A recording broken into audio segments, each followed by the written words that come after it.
Do we need to redefine the meaning of courage?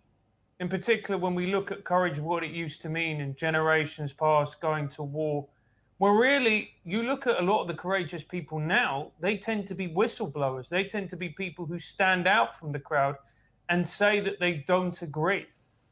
Do we need to redefine what it means to be courageous?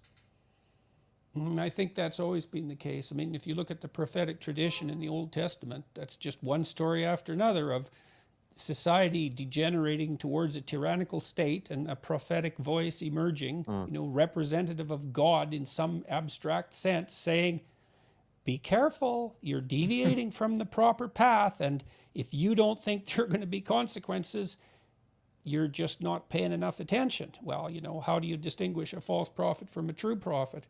I don't know, maybe the false prophet tells you what you want to hear.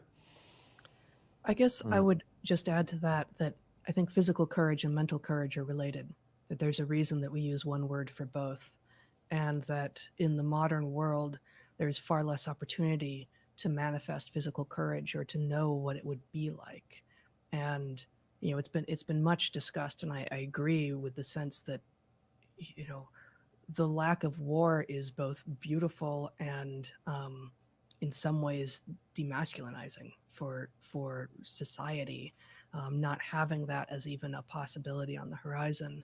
And there's plenty of things that girls and women do as well that requires physical courage, but it tends to look different. And in our disembodied, behind screens, especially for the last, especially during COVID era, just aphysical lives, without having any sense of what physical courage might be or what physical risk might be, of course, we're now also more confused about mental courage. And so, being told things like silence is violence and also speech is violence. So, the whole thing just falls apart very quickly.